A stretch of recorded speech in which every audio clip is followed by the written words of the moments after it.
On conspiracy and education. There are basic aspects of conspiracy we can understand. Word games. See How Tick Misleads You with Word Salad by Veritas et Caritas. By word games, we are speaking of the mere relation of words to each other, the use of vagueness of words, exploiting such ambiguities in meaning towards ends that are themselves conspiratorial. While it is true that the simply playing of word games is a modality of conspiracy, that is, a means whereby conspiracy goes crazy, such practices are better understood as miscategorization of ontological scalar relevance. In other words, such playing with ambiguities is not itself conspiratorial, nor even indicative of conspiratorialness. It is merely a tool that conspiracy theories may use to trick folks into believing something. Perhaps also by way of several other kinds of errors in thinking I have explicated that relate to categorical misunderstandings. Type problems. Other aspects of conspiracy gone wild are overestimating the power or influence of something. This amounts to a kind of miscategorization, but is a meaningful specification of it due to its commonness of use. So and so does have actual influence or power over this, and thus, therefore this, and thus is merely the product of so and so's influence. Or, so and so has influence or power more broadly, therefore, everything is actually merely the influence and power of so and so. These are the kinds of things we might refer to as common types of conspiracy theories that have gone wild. But they hardly finish addressing the questions of conspiracies in general, let alone the problems of conspiracies gone wild. Real conspiracy, not a misnomer. Conspiracy is in some meaningful sense also just people acting in good faith towards some aims via exactly these kinds of modalities of thought. A belief that there ought be, and the utilization of these kinds of thinkings towards that end. Another good way of approaching the notion is the notation simpliciter regarding that modality of thought. As in, it isn't an error to be thinking thusly at all, rather, there are errors that occur rather distinctly within that modality of thinking that are in point of fact the errors whereby conspiracy goes wild.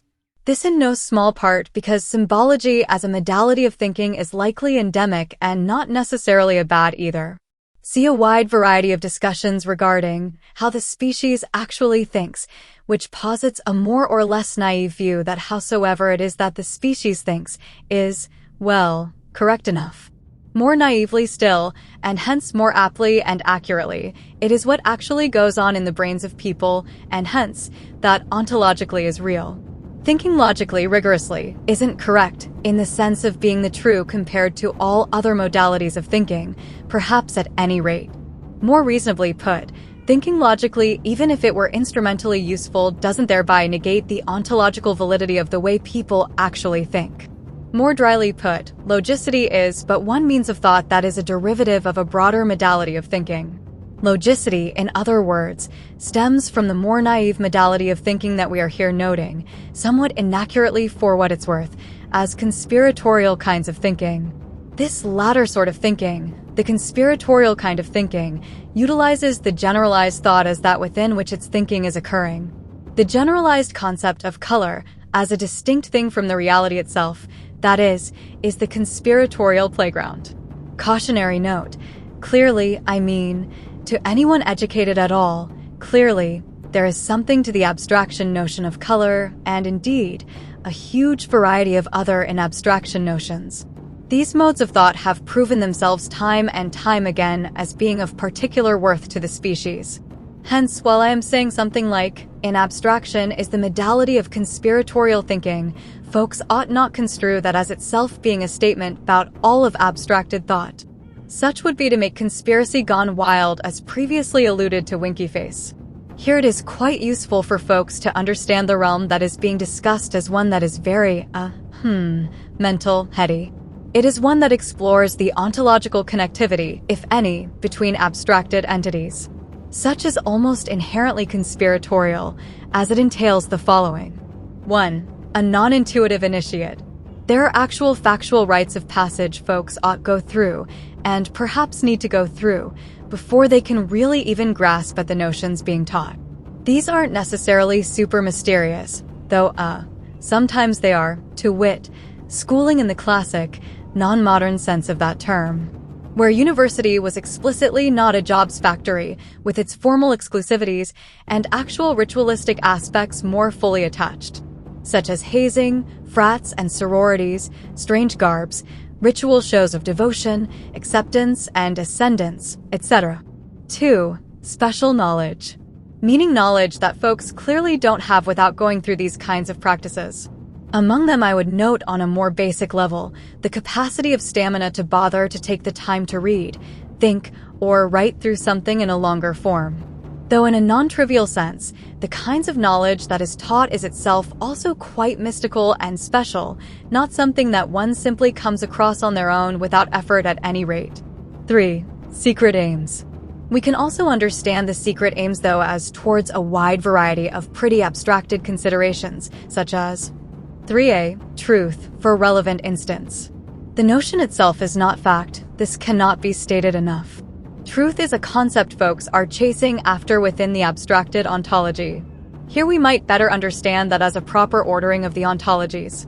See all the notions of joint carving. 3b. Understanding of the world around them. This is a bit more like the fact considerations, and despite my sometimes derisive views of the merely factual, the factual is in fact useful. All puns intended. 3c. Utility. The improvement of the circumstances of the species. 3d. Beauty. The creation of beauty within the world, for the sake of the beautiful. 3e. The mitigation of evil. 4. The use of secret languages. Be these the languages of mathematics, logic, or the highly specialized languages that exist within any given discipline. Here I don't really intend for this point to be taken as indicative of a bad either.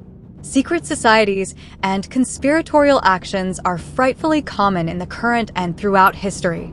The point here is for folks to grasp at the reality of a pretty out in the open, openly praised, conspiracy that is most likely not of the crazed sort.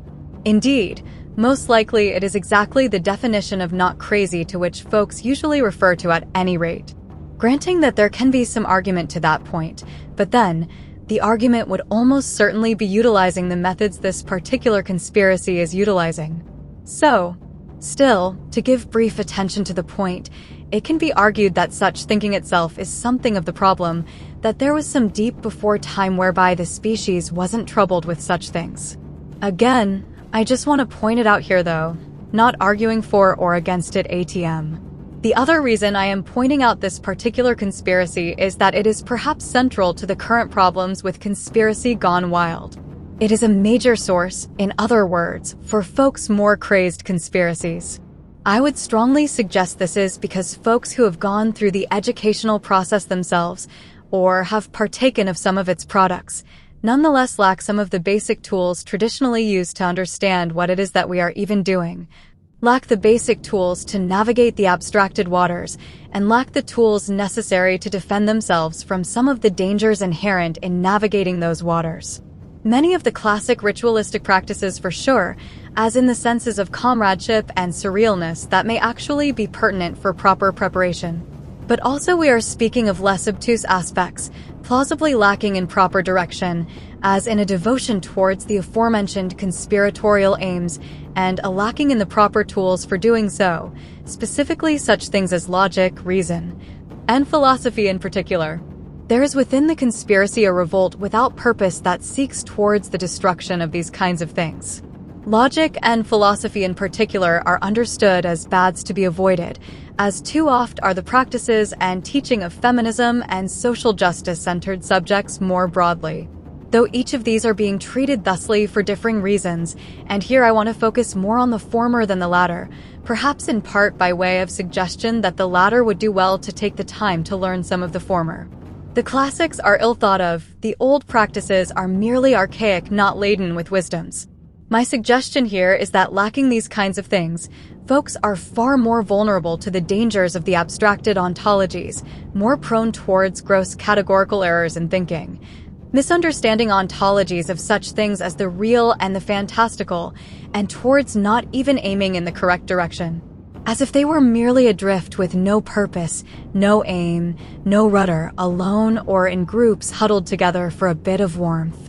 Hence, we may understand conspiracy gone wild thusly, as folks lost in the waters of abstraction, without a guide, without a purpose, some of them regrettably even without a raft.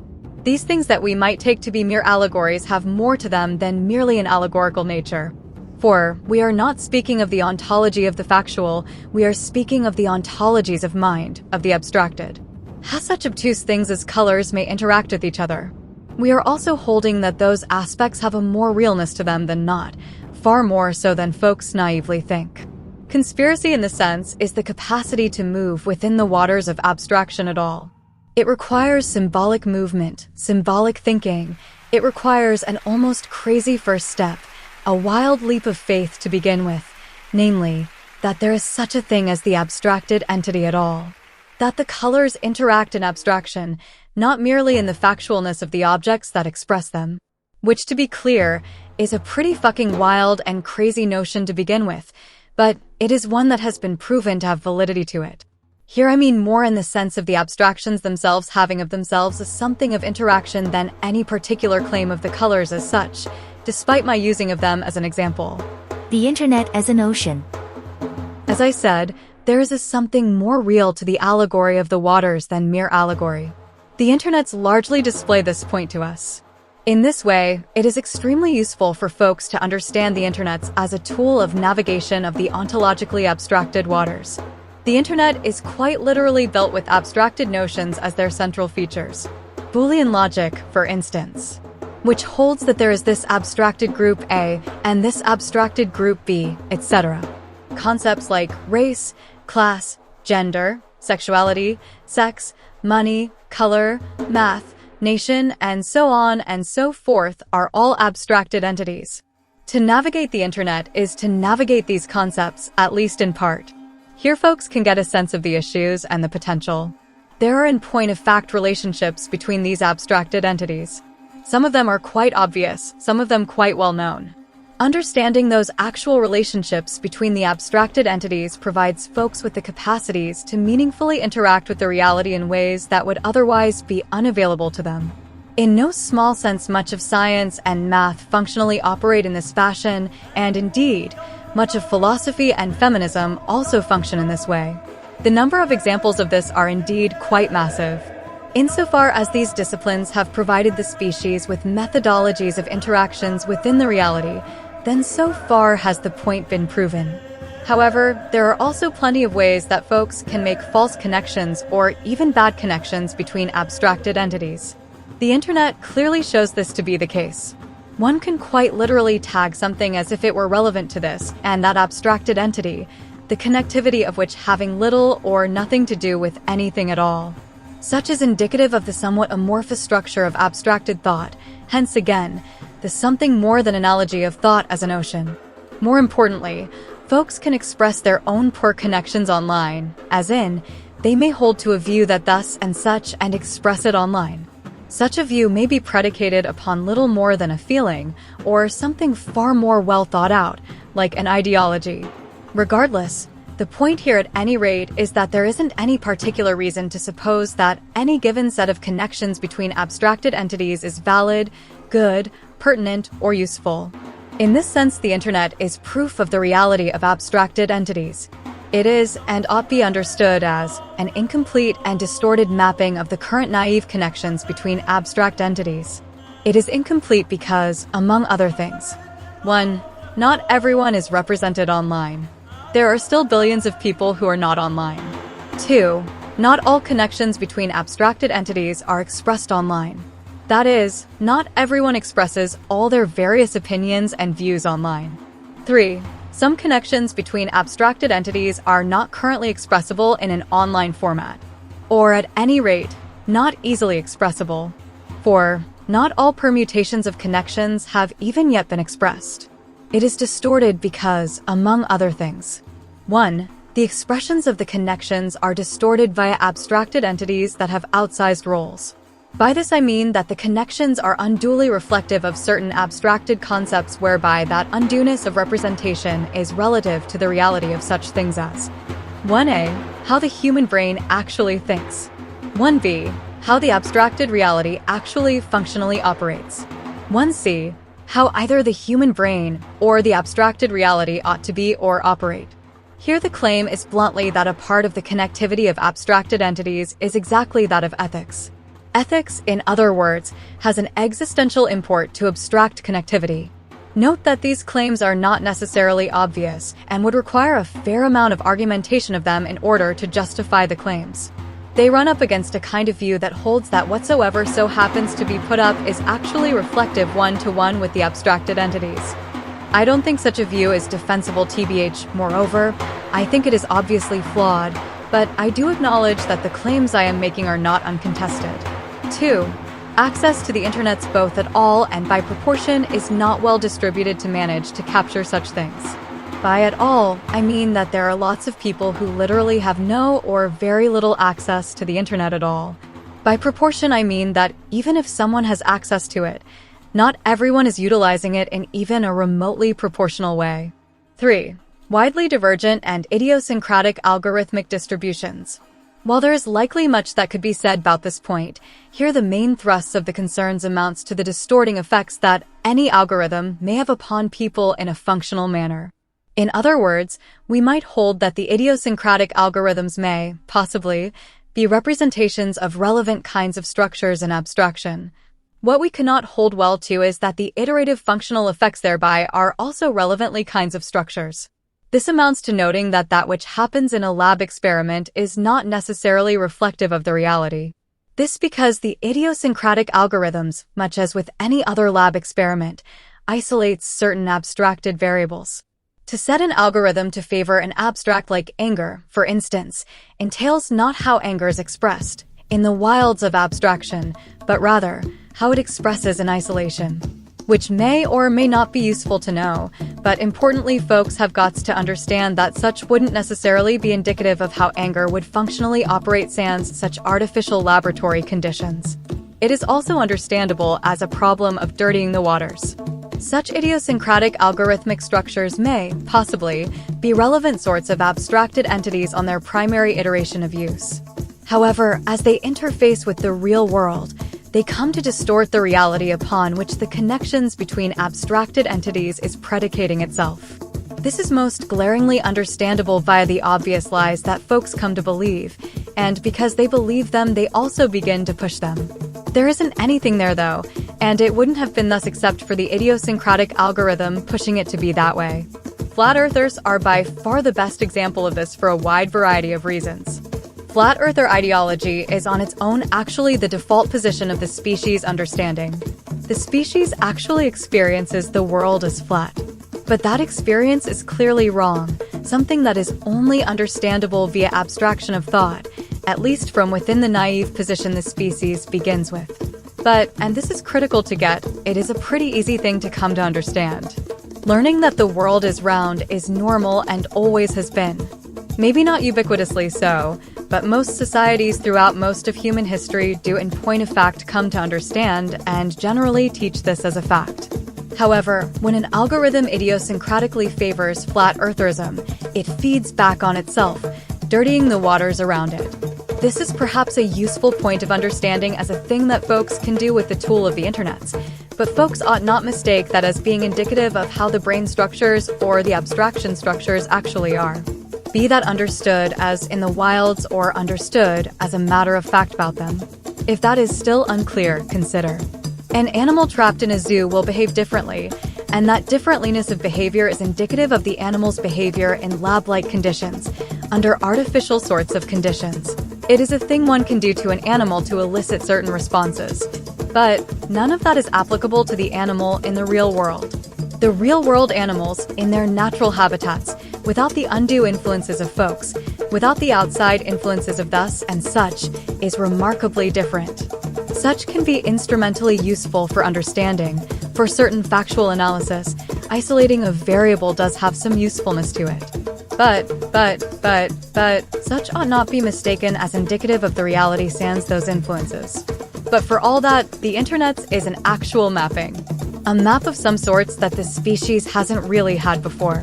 A something that is before them, even if typically only partially, such that they can more viscerally point to it and say, yes, that there's the ontology of abstraction.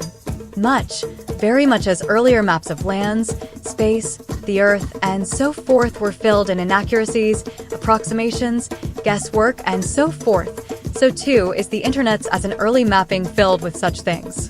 The strong suggestion here is that the classical methodologies of navigation of the ocean are actually still valid. They indeed make the understanding and navigation of the oceanic internets far and away more plausible. If the internets are the map, the classical modes of thought are the compasses. Conspiracy gone wild. Among the upshots here is an understanding of what we are dealing with when we are speaking of conspiracy theories. These are folks navigating the waters without a sufficient compass. They make poor connections. Associative logic is a good way of grasping at the notion. They conflate the abstraction of something with an associative abstraction of another thing, each of which partake in some aspect other than that to which the conspiracist gone wild is meaning them to. Folks can get a sense of this sort of phenomenon by viewing their various feeds philosophically, meaning viewing it in a detached state, looking at how the various elements of it are technically related to you in some fashion or another, and hence they are also related to each other, if for no other reason than through you. But beyond that important if obvious point, they are also related to each other in abstraction. These relations are associative, definitely not causal, and oft enough not even correlative in their structural formations. That is, they may have some kind of relatively nominal association with each other, but they aren't even correlated with each other as in that they oft occur together. Moreover, they are not causative, as in, the one or the other didn't directly cause another. Though, and this point is actually crucial to grasp at, the associative can be causally connected in that environment simply through functional iterative action. By, for instance, looking at one or another post longer or shorter, or showing some kind of interactive element towards this or that. Such fairly directly influences and hence in a non-trivial sense causes some other associative aspect to come to the foreground. This is likely the case for the way the species thinks, as in, such is likely also at least roughly analogous to how the species tends to think without training.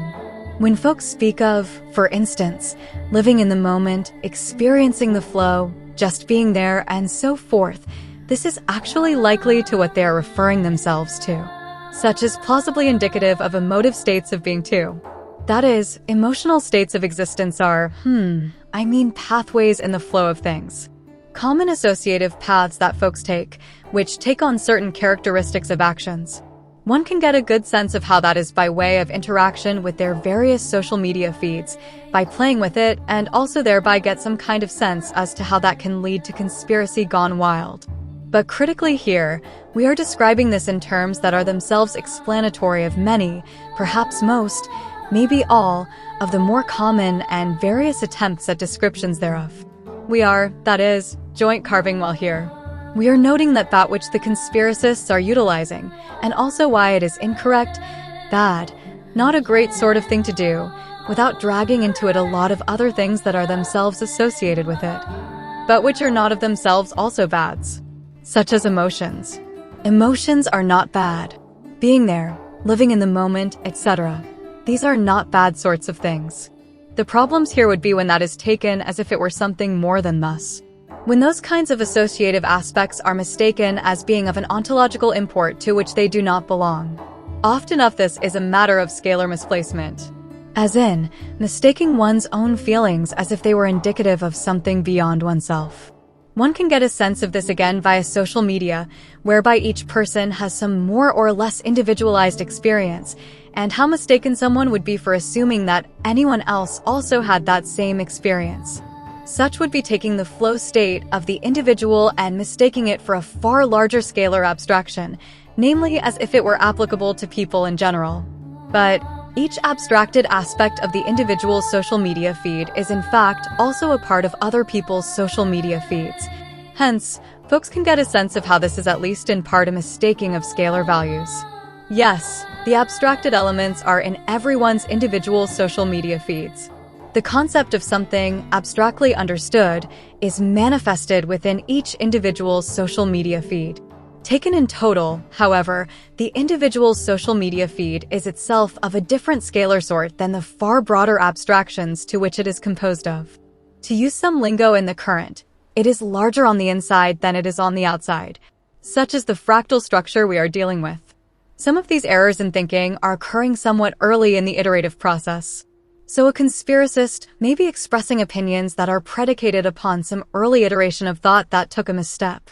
The intervening iterative structures may be sound, ethically sound, and so forth, and yet the early iterations already put them on a conspiracy gone wild path. This is fairly strongly analogous to a social media feed that presents something predicated upon something done in the early iterations of the feed. Some errors in thinking occur through the continuation of an iterative process that once upon time wasn't an error in thinking at all. That is, some thoughts have limits as to their truthiness. Some aspects of thought have domains over which they are meaningfully applicable, to put it a bit more plainly. To put it in terms of fractal thought distributions, some later iterations of a fractal structure may bleed into areas where they don't really belong. This can be true in a very material sense of the brain structures, and also true of the less materialistic sense of a mind structure. In either case, the point here would be plainly that part of what makes a conspiracy gone wild is when the abstracted relations go beyond their proper ontological domain.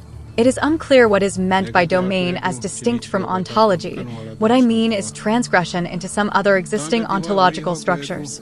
In brain terms, we would be speaking of utilization of one part of the brain for a task that another part of the brain otherwise typically, generally, or exclusively does. In a mind structure, we are speaking of the patterned formations of thought that otherwise are typically, generally, or exclusively done by some other patterned formation. In a fractal notation, we are speaking of pattern transformations, whereby what was one fractal formal structure becomes a different fractal formal structure. In terms of social media feeds, such would entail a editor's note, perhaps finish this point. There is an ought being implied here, as in, the ontology of the abstract has of itself delineations that are predicated upon oughts. The connectivity between differing abstractions is and can be one of oughts. It can also be one of necessity, such as largely the domain of logic. But we ought not conflate the necessary relations as being synonymous with the ethical relations. The ethicity relations are more complex than the necessity ones. Holding that this ought be connected to that, for thus and such a reason, isn't restricted to necessity, and it runs counter to conspiracy gone wild. Oddly enough, conspiracy gone wild might also have of itself some sense of necessity to it. What makes it wild, we might here hold, is that when conspiracy goes counter to the odds, thus has it gone wild, and therefore has of itself the character of conspiracy theory, in the derogatory sense of that word. We might infer from that there is a position undergirding this one that holds that among the proper connections between otherwise differing ontologies is that of the oughts of ethicity. A pathway, in other words, by which folks can understand the connectivity between ontologies is that of the oughts. These are not the only pathways, but we might hold that they are the safer pathways to take. And we give thanks to our oldest brother, the sun, who shines his light every day. We give thanks to our oldest grandmother, the moon, for she is the one that has been charged with the duty to make sure that light has a continuance.